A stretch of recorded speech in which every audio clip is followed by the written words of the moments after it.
Good evening. Tonight, the first of two disturbing and unpleasant films with a common theme, racism and the growth of fascism. Let's go back in time for a bit to November 1989. Then that famous symbol of hostility between East and West, the Berlin Wall, was suddenly and spontaneously dismantled.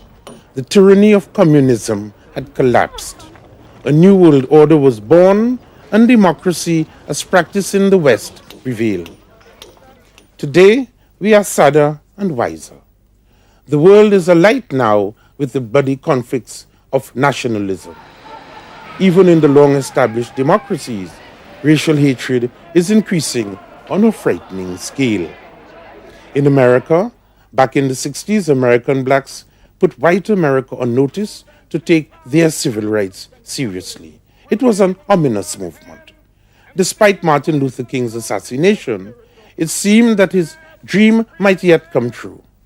The civil rights movement undoubtedly made permanent gains, but beneath the surface, the old racial hostilities continued to simmer and perhaps worsen. In Los Angeles, the acquittal by an all-white jury of the police who brutally attacked Rodney King provoked a violent rebellion of the dispossessed on a scale hitherto unknown in America. A mood of vengeance not only against whites, but against Asians also, signaled an even deeper malaise than anyone had suspected. The American dream of the melting pot was turning into a nightmare of racial separatism. Early in the next century, whites will be in a minority for the first time in American history. The world over, white Eurocentric power is on the wane as the economic success of the Pacific Rim spells relative decline for the economies of the West. In their despair, it is the white marginalized, unemployed, and dispossessed who find solace in a racist fascism consciously modeled on Hitler and Nazi Germany. The film you're about to see, Violent and Vicious, focuses on one such group in Orange County in the state of California. It represents, unfortunately, a phenomenon increasingly common not only in America, but throughout the world.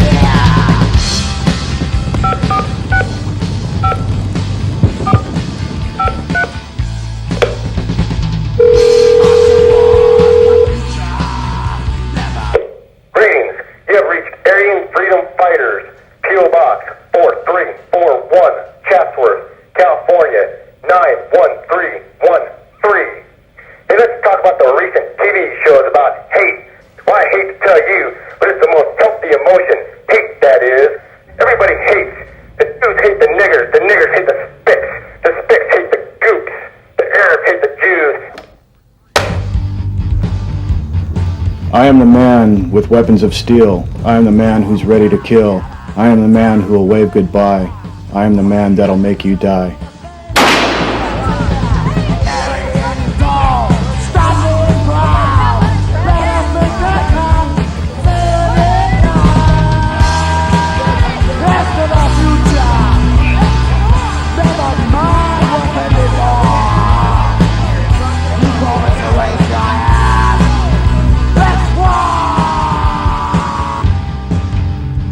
This country has just been overrun and overruled, and it was built by white men for white men, and it's just it has not worked out. It's an experiment that's failed. The melting pot's boiled over.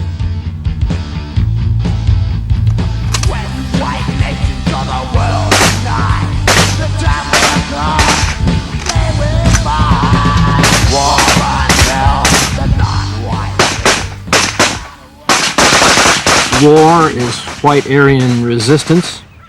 War has one issue. The main issue that war believes and promotes is race.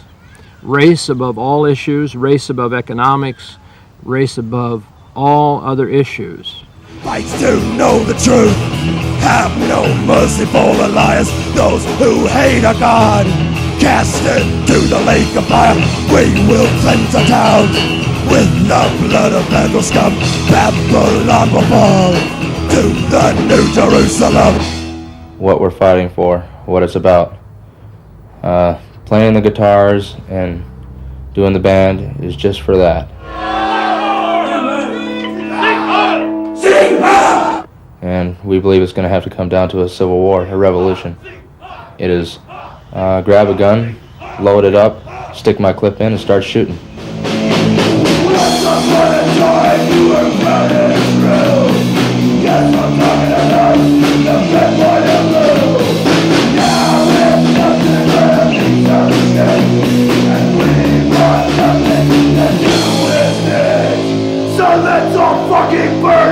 That's true. We do hate people, and there's a lot of hate that's generated from us, and it's hate's good for people. It's a human emotion, and we're not afraid to show it, as most people are.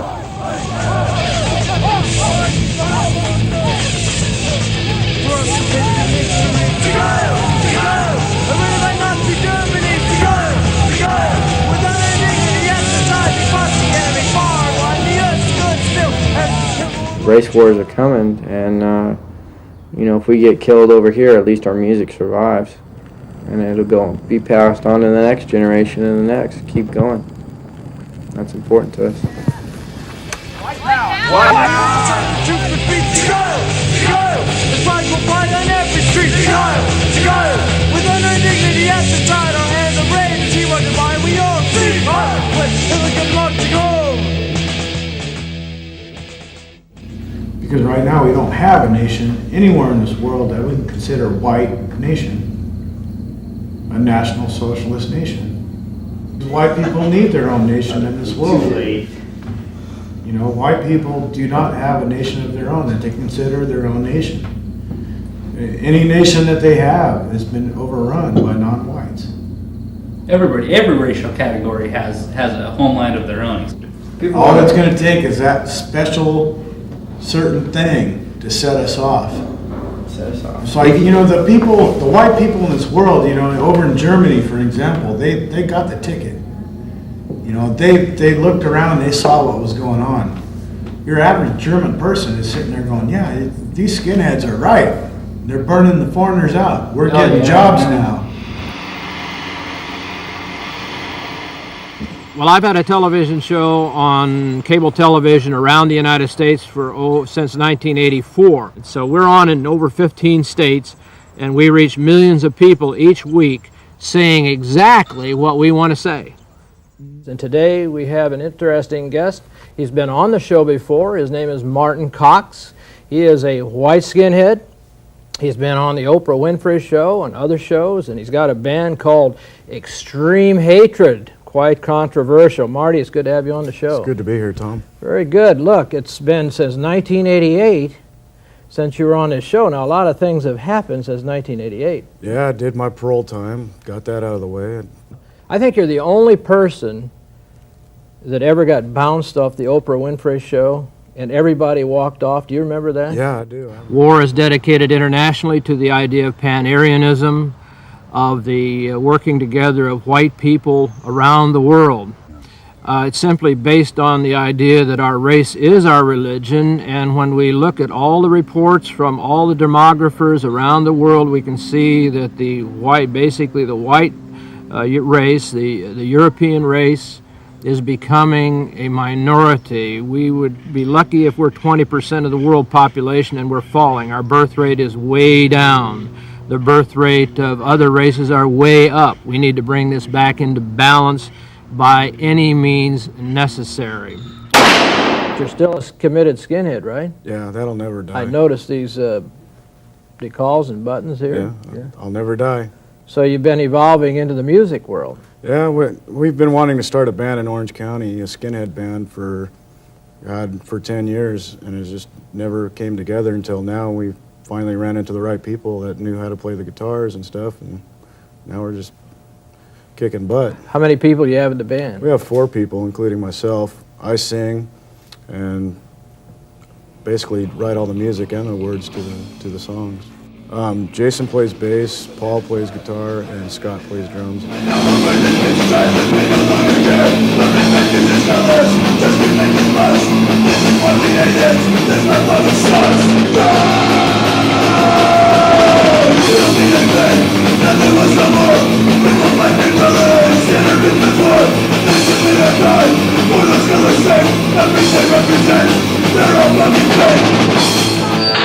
This is fucking great. Really, I've grown up around it. My father was in the Klan, in the Klan in California. I joined the movement on my own, by my own choice, not by my father's. I mean, he pretty much told me the basics on the morals the way I should be, but I took it another way. You know, I went my own way, and you know, I had a mohawk and stuff, and was into the punk rock scene for a while, and that went more or less to the leftist side, and I didn't believe in that. And I had various non-white friends when I was younger, and they pretty much all stabbed me in the back. And then I saw for myself, you know, what my father was talking about, and that's what made my choice. You know, it's just like I had more friends that were white that were good friends to me than I had non-white, and so I just went that route and stuck with it.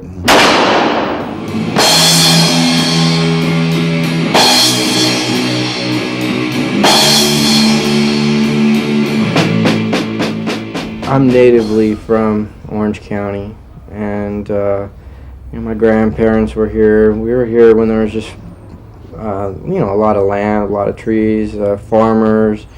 I saw this, you know, this is great. I mean, we had animals, foxes and everything, chickens and all this, you know, a real nice environment that we started to grow up in. And the Asians started coming in after that.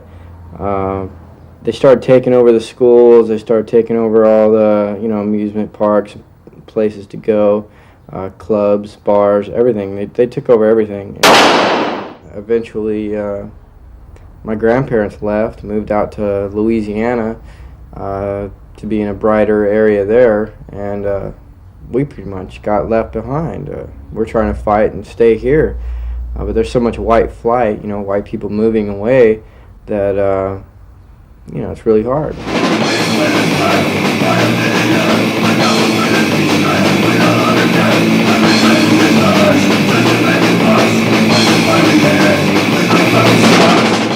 Pretty much I was waiting for something like that in my life. I noticed there was a hunger inside of me that I wanted to be able to say, hey, I'm a European white man, and I want to be proud of that. It's very integrated areas that I've lived in, and I just decided enough's enough. I heard about some proud white musical groups, and I got right involved with it.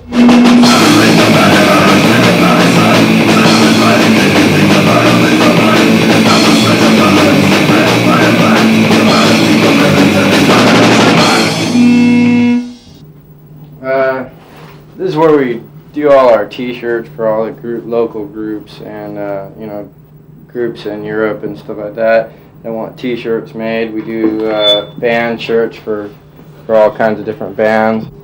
This is a Klan T-shirt, real popular in Europe. You know, all the Europeans seem to really enjoy the Klan. It's old traditional. This here we printed for some German skinheads that wanted the Final Solution shirts with Hitler in the middle, and they also wanted the Ausländer raus, which is foreigners out in Germany. You know, we distribute the flags as well. You know, they're pretty hard to get and stuff.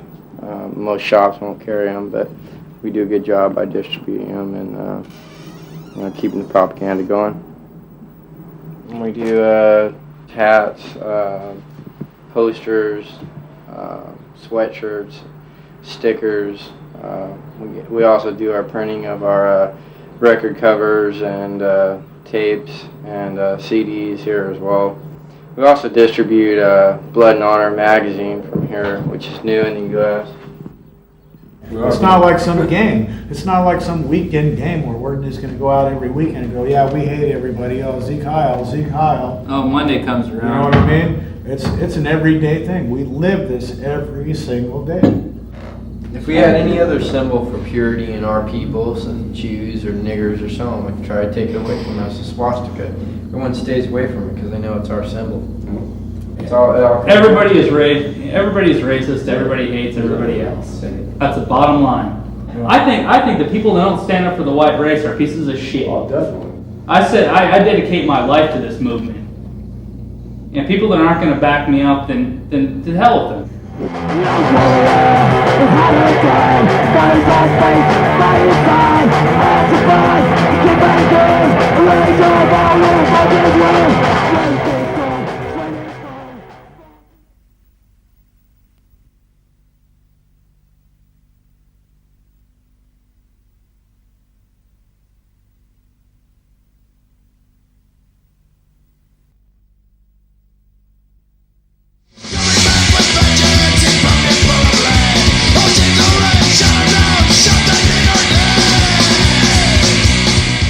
Our newspaper is a radical racial revolutionary newspaper. In that paper, there are very, very radical, offensive cartoons.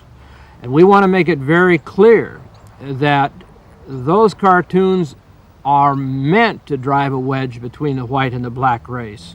And so at the same time, we are ready to put out our hand to black people for honest racial separation. At the same time, we're warning the black race or any other race that if that fails, this is what's going to be there. It's going to be social upheaval and racial war. Because if you ain't got hate, you ain't got nothing. Extreme hatred's next. Yeah! Check. Extreme Hatred was a band that was well thought of who was going to be in it, what was going to be done with it. The lyrics are very powerful, very violent.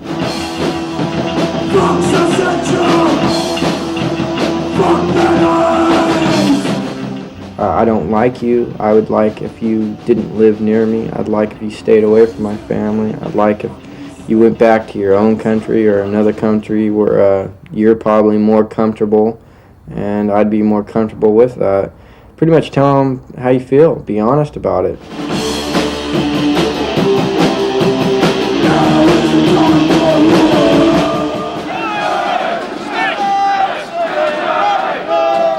In the 80s, I became aware of the skinheads in Britain. I became aware of the National Front, who I'd had contact with. And during the talks I had with National Front people, I began to become more in contact with the skinhead concept. Because anytime anything gets white people on their feet and off their butts, whether it be the skinhead dress or the skinhead music or what, but skinhead music is a weapon. Our enemies use music as a weapon. Race mixing has music as a weapon. The Jews have used music as a weapon since who knows when, and we must use music as a weapon back to achieve racial sensitivity among white people, to awaken their primordial feelings of race, to slap them around in the face and shock them and wake them up to the fact that they're going to have to make a choice which way they're going to go, whether it be in Britain or here. They're going to have to go with us or they're going to have to go with the degenerates, and I think in the end they're going to go with us. We like to look at our enemies as cockroaches because, you know, you can keep spraying and spraying and spraying the fucking roach shit and they'll still keep coming back. You know, they become immune to our spray, so to speak. Well, we'll keep spraying and spraying and spraying until we get fucking rid of them, straight up. It's like, we'll continue on with our lives devoted to what we believe in. We'll do whatever it takes to get rid of them. And one day we will figure out the cure to get rid of the disease. We're like I said, we don't know the answers. We're trying to figure them out ourselves. But what we do know is we experience life every day. And it's like, we don't like what we see. The smog every day, the traffic, the non-whites, the crime, the drugs. We don't like what we see. I mean, that's where the hatred comes from. It's like I see some nigger selling crack to some young kid, I'm gonna stand up and say, hey, you fucking nigger, that ain't cool. Obviously, each race smells different because every time I'm around these people, they make me sick. Cultural integration has failed, racial integration has failed, due to the fact that it has never worked. It's been attempted throughout history. It's happened throughout the world. Whenever white people live side by side with non-white people, they will eventually mix and destroy the white race. And when you cross these races, we have hybrids, and hybrids usually beyond the second generation degenerate. We must guarantee the future of our children above all costs. It is the natural law, the law of survival. You won't find it on a ballot any place in the world, the law of survival. You have to enforce the law of survival above all other laws. The white race is going to have to decide whether it wants to go down whimpering and become extinct, because it is very possible. America kind of threw everyone together and expected the best. Well, when they did that with Europeans, that was fine. Everyone did get along. Everyone was real neighborly. Everyone had everything going for them. There was plenty of work. And when there wasn't, they helped each other out. It was a hand-in-hand situation. When the Africans and the Asians start coming over here, they're greedy. They're filthy. With the Jews, taught them a lot of tricks of the trade. They taught them how to get all the jobs, take all the businesses away. White people work best hand in hand with white people, with Aryan people.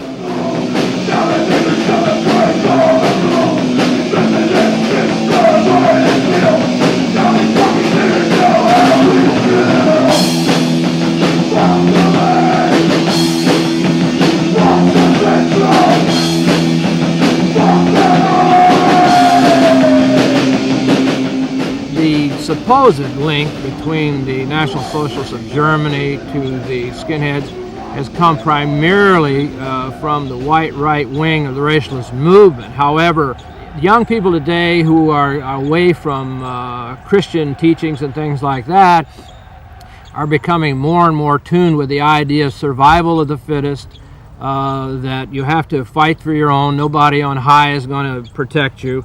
And so a more fascistly oriented system looks more reasonable to them, more common sense, as it does to me, than capitalist democracy.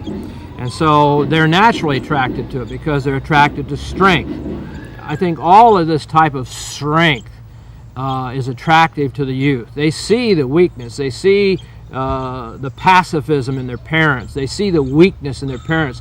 Their white parents are afraid to fight, even though their parents know they're getting the shaft. They know they're losing their jobs. They know affirmative action is throwing them out on the street. They know there are laws they can't discriminate, but yet they see their parents in this position of servitude, like a slave. And these young white people are reacting to it. And they're mad as hell. And I am too.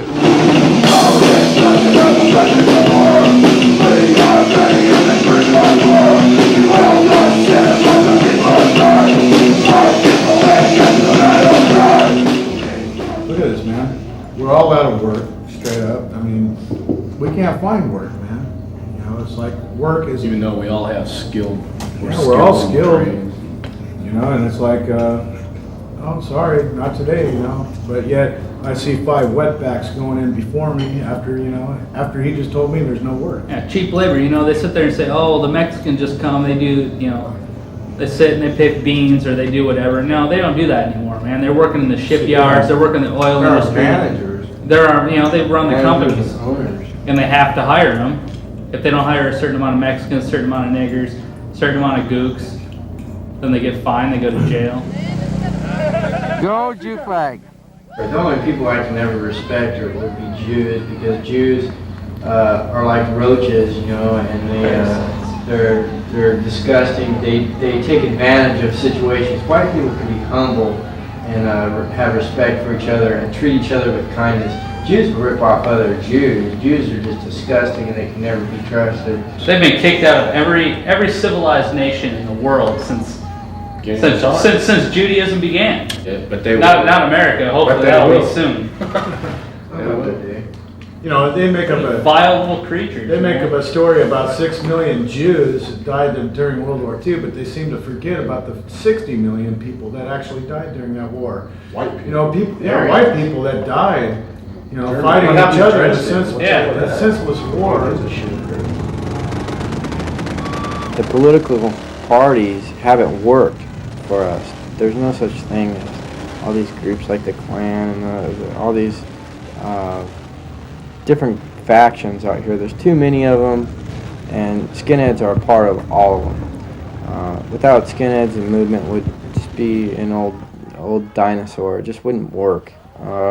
Wouldn't work right. It's too wishy-washy. Skinheads put something into the movement, and some life. The youth gets people involved.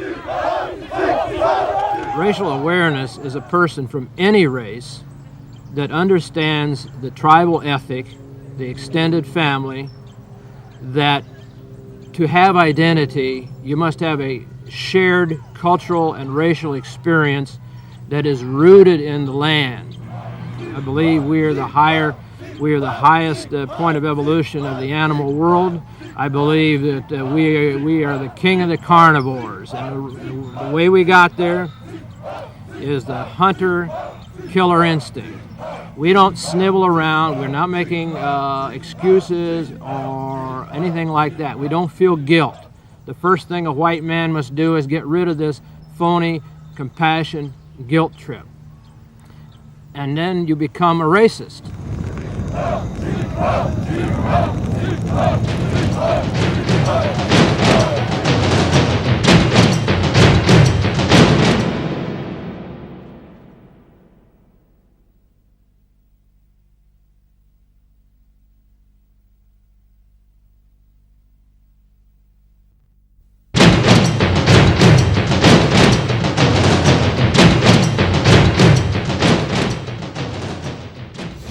The film you have just seen illustrates the simple fact that race is almost always high on the agenda of American social and political life, and if not so, simmering always beneath the surface. Joining me in the studio here in Los Angeles to discuss the issues which arise out of the film are Professor Robert Hill from the University of California, Los Angeles, Editor-in-Chief of the Marcus Garvey Papers. Osiris Akkabala from the movement Pan-African Independent Nation. He describes himself as a black separatist. And Tom Metzger, whom you have seen in the film, who leads the movement White Ayran Resistance, and that, of course, speaks for itself. Yes.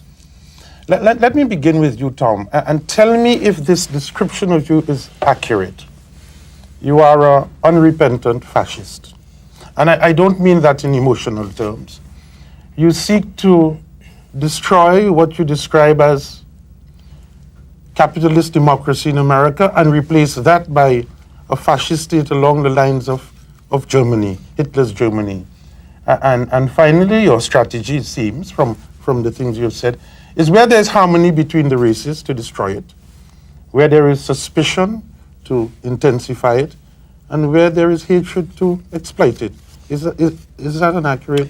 Well, number one, we don't use fascism in the sense of an economic idea. If we use fascism, it would be something other than what many people know as fascism. It would be racial. We are pure and simple racial separatists.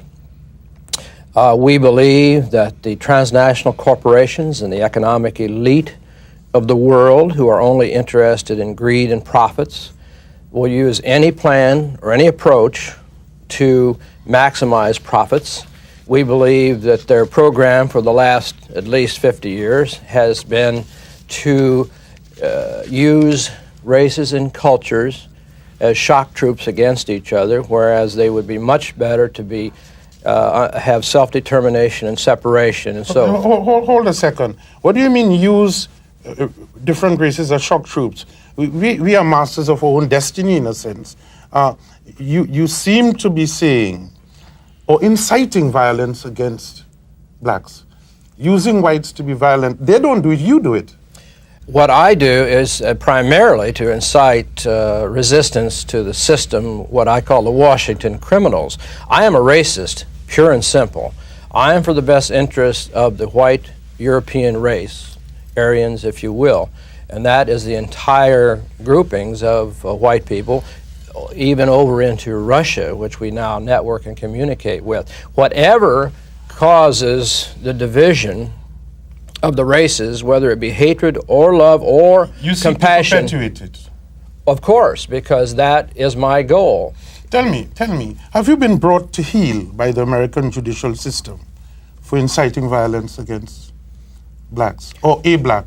I have been sued. Could you describe the circumstances of that case? Yes, I have been sued civilly, and I lost the case. It's now on appeal to the United States Supreme Court, incidentally, in which my enemies could not charge me with criminal acts because I have not been involved in criminal acts. So they ingeniously devised another plot to perjure and bribe witnesses to say that I sent agents to Portland, Oregon, who in turn talked to other people, who in turn went to a party, and in turn came out of the party, and 3 white men got in a fight with 3 black men, and 1 black man died who was an Ethiopian. No, they beat him to pulp with a baseball bat. And the blacks were trying to beat the whites to a pulp with whatever they had. So and you were charged for inciting. Civil suit. I was charged a civil suit, and I and my son lost that case. And it bankrupted you? Well, they didn't have to go too far. I'm not a wealthy man. How much money? Well, they took my house, they took my business. My wife died in the process. We were forced to move. Accept my condolences. Thank you. We were forced to move into an apartment, but we continued. We never quit publishing our newspaper. We never quit producing our television show and doing all the things we did before. In fact, we do it even more today than we did before the suit. That seems obvious. Osiris Akkabala, tell me, you saw the film. How does it strike you? What impact did it have on you? None whatsoever. No impact? I have no emotional response towards that. What's your intellectual response to it? My intellectual response is that I expect those who have been misled to react in such a illiterate and ignorant way towards black people in this country, and those who do so in other parts of the world is not surprising to me, because information about the African man have not been given fairly from those who objective is to continue to oppress and suppress the African man throughout the world. Is it something that black Americans are accustomed to, that kind of vulgar abuse, that insinuations of being like monkeys and explicit statements of the kind? Are you used to that?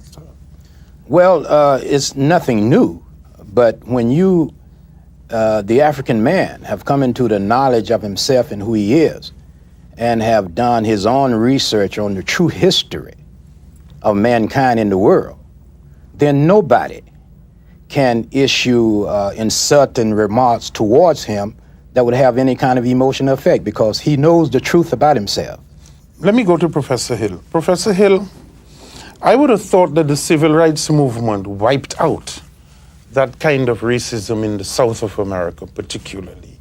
How do you assess the strength of Tom Metzger's movement? I think that the lurch towards a revival of extreme racial white nationalism in America is part of the backlash. America has never forgiven the black man and woman and child for confronting American apartheid. The rise of the Republican right in America is part of that backlash. Sooner or later, black people in America would have to contend with the deep denial of white Americans in the face of what was clearly a system that was rotten and had to be dismantled, American apartheid. And this is the backlash. But what is the strength of a movement like that on the landscape of America right now? Do you think it's huge, threatening the power structure, threatening the lives of millions of blacks? I don't think so. I think that individual white members of this Aryan resistance will, from time to time, engage in terrorism, terrorist acts, simply because they're powerless. They are powerless in the face of their own state. They are powerless in the face of the transnational corporations. They are powerless in the face of a new consensus that is very deep-rooted, that the denial of rights to any group of people on the basis of race or gender is unacceptable in any democratic society. In the face of this marginality, they may and have resorted to acts of terrorism against individual blacks, Jews, and other minorities. Osiris, let me ask you this. Your movement states that you want to go back to Africa, ex-slaves, and to set up an independent nation. Is that not a defeatist solution to the problems which Tom Metzger poses? No, it's a natural solution to the problem that now that blacks are facing in this country. If we are going to be real about the harmony and the close proximity of relationships between the races, then we're going to have to deal with the reality of racist separation. And what our organization is espousing is that the descendants of African slaves who are not immigrants to this country, and not only here in America, but throughout the diaspora, always Brazilians, Caribbeans, yes, black yes, Britishers. Yes, always have been disrespected to the extent that they were never approached, even after the so-called Proclamation of Emancipation was signed, to get their opinion and feeling as to whether or not they want to remain here in America or return back to their ancestors' homeland. But are you proposing to displace people in Africa now from some area in Africa and set up an independent nation? The descendants of African slaves cannot and will not displace anybody. We have just as much right to any inch of soil on the continent of Africa than any of those brothers and sisters there, and they have no objections to us coming back. And we are saying that the descendants of African slaves here should have a right to make a decision. If you want to take a plebiscite vote to determine who it is who would want to go back, all well and good with us. We know that the American system has succeeded in indoctrinating and brainwashing black folks in this country, many portion of us, to the extent that they have no desire to even mention the name of Africa. But there are many of us in this country who will have no problem in returning back to Africa if they understood that what we are advocating is not to return back to resettle over the land empty-handed. We are saying that this country and the European nations, as well as the Arab nation who participated in the destruction of African civilization, is indebted to the African nation, the African man. Dr. Hill? I have problems with these two positions. Mr. Metzger, you say in the film over and over, and your supporters say, that you are defending the rights of white nations, of white races. You seem to believe that you're white. I seem to believe that I am an Aryan man, yes. That seems to me to be quite fallacious. Well, this is an assumption based on what? You're not white. I am white in the sense it's commonly known as white, and this You believe man. you're white. Well, you understand. You would say this is a black man, wouldn't you not? Or Yes. this is a black. Why cannot you have a? Why do you have a problem saying I'm, as a figure of speech, a white man? I would say Aryan, but you can. Many people say white. See, when you say If I'm not white, why do we? If we're not white, why do we have all these special laws and affirmative action?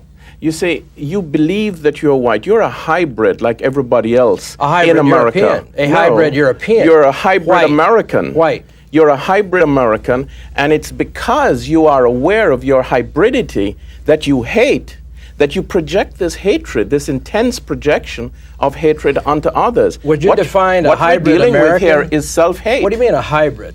You A mean hybrid means that you cannot show by any historical evidence purity of racial stock tracing back to Europe. You can't. Oh, yes, I can. My library has my genealogy back for 1,000 years. Well, I'm saying that. And I could have brought them if you'd like to see them. I'm saying that this fallacy that you, and I looked at very closely at the phenotypes of your supporters in that film. Those aren't white people. I thought you were a sociologist. No. Are you an anthropologist now? No, I'm a historian, and I'm questioning. And more than that, he's giving his point of view. How does that make you an expert in anthropology and race? I'm saying that that is a fallacy. The fallacy is of race. Here in the American environment, there is no such thing as pure race. Well, that's okay. a fallacy. All right, even if I gave you no pure race, yes, then you're a hybrid. there are recognizable races of people. No. And nationalities have nothing to do with it. No. A white person is white, Pan-Aryan, no matter where he's I'm at. saying you and your supporters are not white, and to believe that you're white is a fiction. Well, what would you call us? I would call you Americans, and you're all hybrid like the rest of us. That's a piece of property. No. That's a piece that of just property. means that millions of people have That's settled not- here, commingled. That's not a race. Intermarried. Europeans, yes. White Europeans have commingled. That's No. the melting pot. No. Well, much more than that. And more than that, you make these assertions, some of yours, which I can't really handle. You know, that black Americans or white Americans are so different. You speak the same language, you play the same sport, you shop in the same supermarkets, you look at the same programs on television. What is essentially different between you and Osiris, except the fact that you work up some fascist ideology to seek power and to project yourself nationally with a lot of hot air, really? I would say that's not true. We don't watch all the same type of TV programs. Don't we you? don't go to all the same ball games. If you're talking about the masses of white American sheep, then you're probably correct. But don't white people and black people live in harmony in America? Harmony, as much play basketball together? They are forced to. They're forced to. On the Lakers, I was looking at the Lakers this morning. Those whites there playing with the blacks. Yes. What, they are forced to do that? That is, well, they're economically forced them to do that? making lots of money. And most black separatists condemn the fact that blacks will go out and act as clowns to make the white masses happy. There are, of course, drugged white masses in this country. All they care about is big football games, big basketball, and so forth. Do you accept what one of your supporters said? Whites built America, but that is palpably untrue, isn't it? No, it isn't. But what were slaves doing then? Well, we had all kinds of machines, and we've had mules, and we've had all kinds of things like that to do work. And black people did contribute, and they should be compensated for what they contributed. But we would like to say that if we had been in power at the time that slaves were being brought over here, we would have sunk the ships before they got here. We are not economic determinists. We are racial determinists. We are just as opposed to the economic elite who brought the slaves here along with their Jewish buddies as this man here is, Mr. Osiris. But the clock cannot be turned back on that historical event. We have to go forward. The fact forward. is, Africans came here and built this country. And if they did not build this country. If blacks were not here in America, they helped. America would be New Zealand, America would be Australia, and America would be Canada. The only thing that distinguishes, because they're not the world's leading economy. So what? America is the world's leading economy. I wish we weren't, because and we of had the peace in the capital streets. accumulation. We would be much better off. Whatever you wish, fine. This is not the economic history is leader of the already- world. The United States is going down, down, down, and a few elitists in this country, mostly who are white, are getting all the money. The fact is, you have failed to get that money.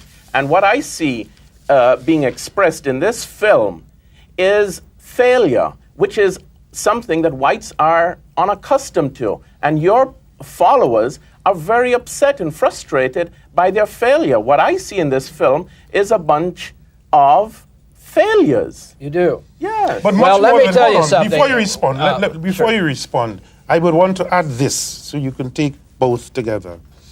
You put you heap the greatest abuse upon whites. That's what struck me about that film. We are in a white civil war. Your followers call whites pieces of shit.